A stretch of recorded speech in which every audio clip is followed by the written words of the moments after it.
Zach, let the treasure hunt begin. A crowded place, and yet it is very quiet there. Have you figured it out, Zach? It must be the graveyard.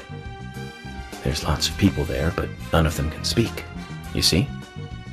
So let's get going to the graveyard. So, Zach, about Emily. My first impression when we met her on that bridge is slightly different from what I think about her now. Don't you think she's pretty mesmerizing? And Zach, she seemed interested in you. Did you make a move on her? No, don't answer. I'm just asking. But if you like her, I won't stand in your way. But I'd like to hear the truth. Because this kind of stuff could affect our friendship, you know. Me? I'm just interested in her, that's all. He doesn't love or anything. From what I can tell, she doesn't even seem to like me. It's pretty clear from how she acts when she's around me. As you know, Zach, I'm cautious with women. It's because I was badly burned in my last relationship. I really have no idea what women are thinking. That's my problem. You're pretty friendly with the ladies, aren't you, Zach? Maybe you should teach me about how to interact with women. Anyway, Zach, there aren't many young women left in this town. Even Emily could be targeted next. I can't rule that out. All the more reason to catch the raincoat killer ASAP. And that means working closely together. We can work out the Emily situation later. Don't get me wrong, Zach. I mean, I'm not interested in Emily because she's female or anything. I'm just saying she's interesting. You know, as an interesting person. But by looking at her, she reminds me of something I used to feel. That's all. Like back when I first met you. You know, that feeling we all used to feel back when we were kids. Feeling safe while also feeling that need to protect, that kind of feeling. But Zach, who made me feel that back then? Anyways, we're getting closer one step at a time to cracking this case. I have a feeling it's going to get tough.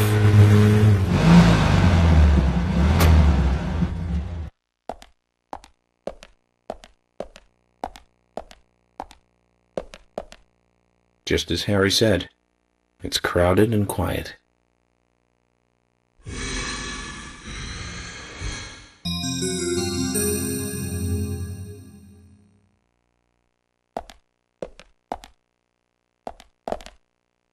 Hey, Brian. Agent! Mr. Agent, how are you? Not bad. I'm, just playing a little game with Harry. Game? A game? Oh, is that fun? We've only just started, Brian. The fun is about to begin. I'd like to ask you something, actually. Is there a tree in the graveyard that drops red seeds? Seeds? Red seeds? That tree does. And that one. And that one too.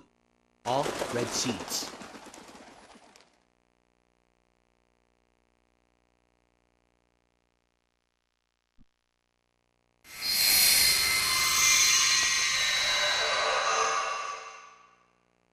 Zach, mission accomplished.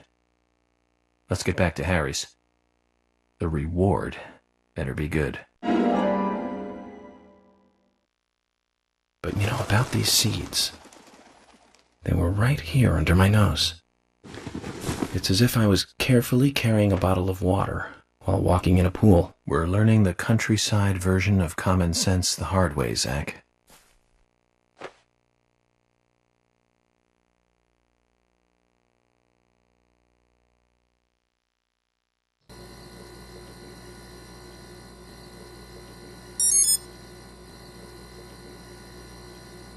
Mr. Francis York Morgan, finally you have arrived. You are welcome to come inside.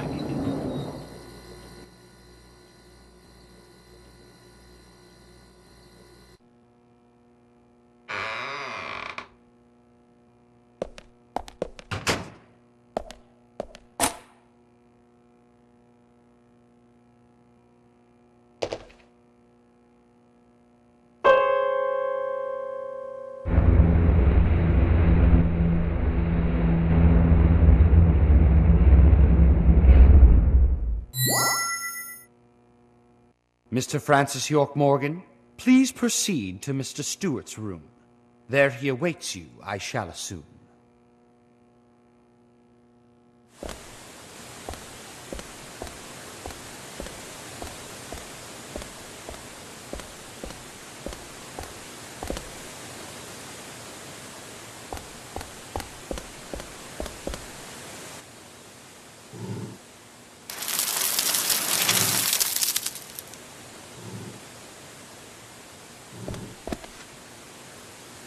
Harry, turns out what you said was true, and I'd like to hear more.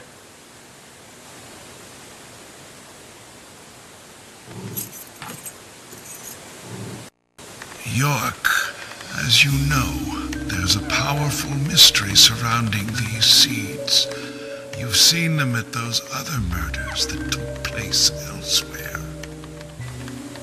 And you've seen them deeply involved with the murders in this town as well.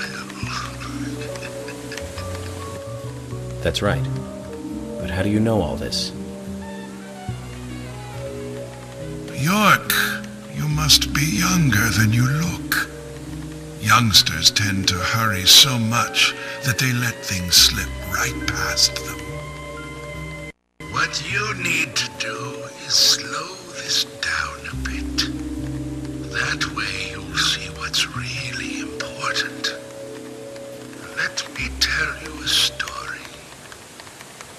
50 years ago, when the war was over, just about when the communist Red started to become a rising threat, our town constructed a huge clock tower. Then, soon afterwards, a serial killer wearing a red raincoat went on a killing spree. The legend of the Raincoat Killer? Stop playing games with me, Harry. That's nothing more than folklore. The FBI has no such record of a multiple homicide case in this town. York, Anna, Becky, and now Diane. Their deaths are real, not folklore, not legend. The Raincoat Killer is also real. But under a strict gag order, the mass murder case was never made public. In fact, one could say that it was completely erased from history. Tell me, who do you think would be able to do something like that? The military. Very good. A model student. But if there are no records about it, then how do you know it really happened? Good question, York. Why would I know this? The answer is very simple. I was there. I saw it with my own eyes. The brutal killer himself. But we can talk about the details of that encounter another time. What we need to talk about is your Raincoat Killer. The new Raincoat Killer, if you will. The new Raincoat Killer. Yes, let's call him that. After all, he's not the real one. What you want to know more about is the new one. Between 10 and 20 years ago, I noticed that these red seeds were special, and someone else did too. The human imagination can lead to tragedy sometimes. Someone linked the red seeds to the serial killer legend and said, if you eat the red seeds and then kill someone, you will become immortal. This new fabricated legend was passed on from one to the next, evolving and changing every time, like a rumor. Some may have actually taken the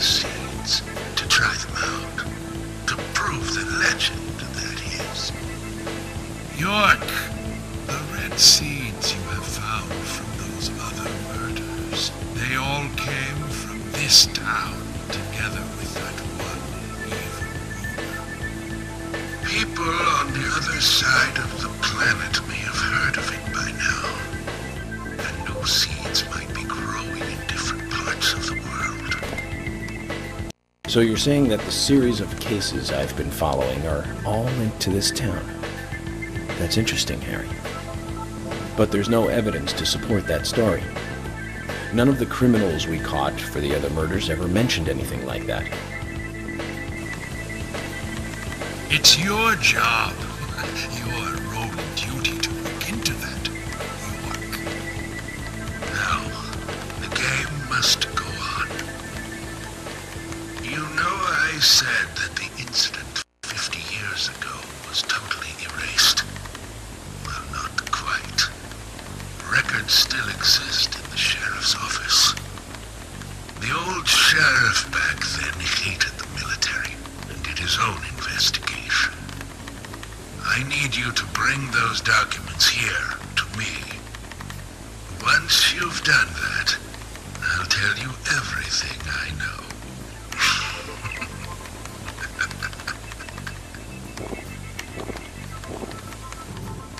Okay, it's worth a look. And we may as well let the old man have his fun.